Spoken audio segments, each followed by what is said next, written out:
आज की कहानी है कर्मफल और भाग्य। एक बार एक व्यापारी ने नया नया काम शुरू किया। उसके लिए उसने एक लड़के को उस काम में रखा। वह लड़का अपने काम में बहुत कुशल था।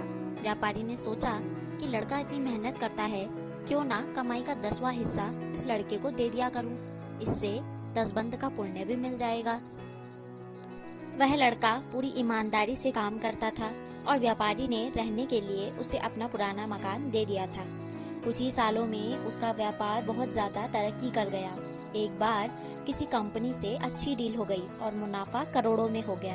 अब व्यापारी का व्यापार बढ़िया चल रहा था। जब मुनाफा करोड़ों में होना शुरू हुआ तो उसे 10वां हिस्सा जो लाखों में बनता था देना मुश्किल लगता था।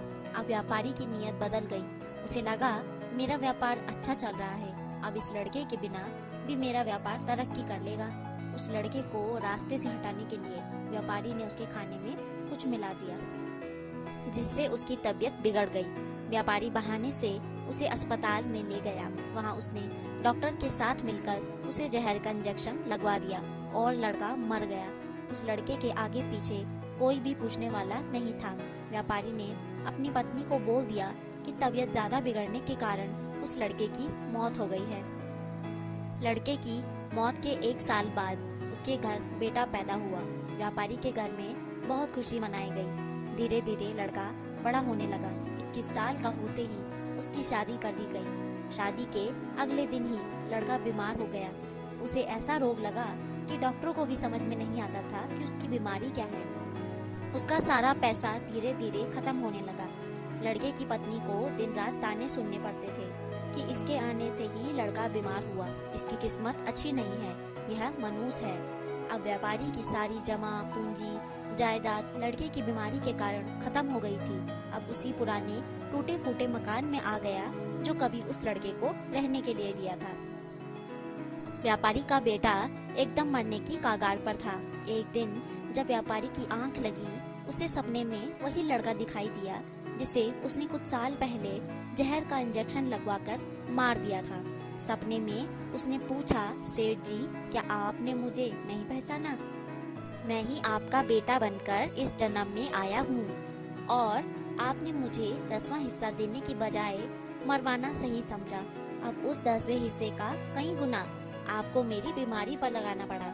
यह सुनकर व्यापारी को अपने किए कर्म पर बहुत दुख होता है। व्यापारी कहता है, मैंने तो तुम्हें मरवाया तो अपने उस कर्म का फल भोग रहा हूँ। उस लड़की की क्या गलती है? उसने क्यों शादी के बाद एक दिन भी सुख का नहीं भोगा? लड़के ने कहा कि वह डॉक्टर जिसने मुझे जहर का इंजेक्शन दिया था, इस जन्म में वही मेरी पत्नी बनी है।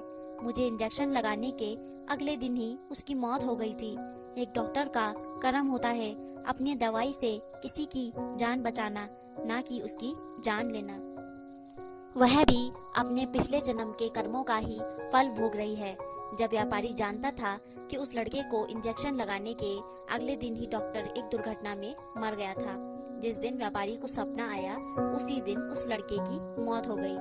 सच ही कहते हैं, कर्म फल भोगना ही पड़ता है। व्यापारी को उसी जन्म में भोगना पड़ा। उसका बेटा मर गया और उसकी जमीन जायदाद सब खत्म हो गई। डॉक्टर को अगले जन्म में उसकी पत्नी बनकर भोगना पड़ा। तो दोस्तों, कैसी लगी आपको